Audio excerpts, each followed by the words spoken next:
మాజీ సీఎం జగన్ 5 ఏళ్ల కాలంలో కాల్వల్లో పూడికలు కూడా తీయలేదని మంత్రి నిమ్మల రామానాయుడు అన్నారు. కాల్వలకు మరమ్మతులు పూర్తి చేయాలని అధికారులను ఆదేశించామని అన్నారు ఆయన. గత జగన్ ప్రభుత్వంలో ఇరిగేషన్ శాఖ అధికారులకు పనే లేకుండా పోయిందని ఆయన విమర్శించారు. East west canal SC Prasad బాబుపై మంత్రి అసహనం వ్యక్తం చేశారు. ప్రకాశం బ్యారేజీకి నీరు వస్తుందన్న కెనాల్లకు నీటి విడుదల చేయమని చెప్పినా కూడా నీటి విడుదలలో నిర్లక్ష్యంగా వ్యవహరించిన ఎస్సీ బదిలీకి మంత్రి ఆదేశించారు. అయితే దురదృష్టవశాత్తు గత 5 సంవత్సరాల్లో ఇరిగేషన్ శాఖని మూత వేసేసినటువంటి జగన్మోహన్ రెడ్డి పాలనలో అధికారులు కూడా తమ విధులను కూడా మర్చిపోయినటువంటి పరిస్థితి కూడా నాకు అక్కడక్కడ డిపార్ట్మెంట్లో కూడా కనిపిస్తూ ఉన్నటువంటి పరిస్థితి.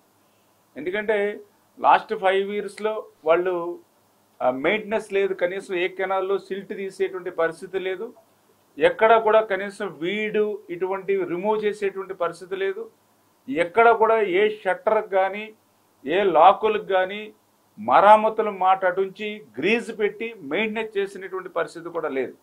అంటే 5 సంవత్సరాల్లో ఒక రకంగా చెప్పాలని అంటే ఇరిగేషన్ అధికారులకి పనులే లేకుండా అయిపోయినటువంటి పరిస్థితుల్లో వాళ్ళు పనే మర్చిపోయినటువంటి పరిస్థితి కూడా కనిపిస్తూ ఉంది.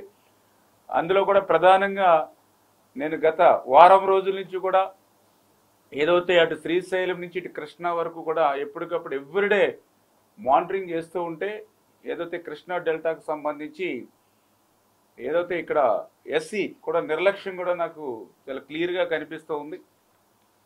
చాలా క్లియర్గా గత 10 రోజుల నుంచి ప్రతి చుక్క నీటిని ఒడిసిపెట్టి పంట పొలాలకు పంపించమని మేము ఆదేశాలు ఇస్తూ ఉంటే దానికి మీటింగ్స్ కూడా పెట్టి మొన్ననే నేను 31వ తేదీన ఏదైతే మా సెక్రటరీ సాయి ప్రసాద్ గారు, ఈఎన్సీ గారు అందరం కూడా ఎస్సీలతోటి మా క్యాంప్ ఆఫీస్లో మీటింగ్ పెట్టి చాలా క్లియర్గా కృష్ణా డెల్టాకు సంబంధించి కూడా ఇన్స్ట్రక్షన్స్ ఇచ్చాం.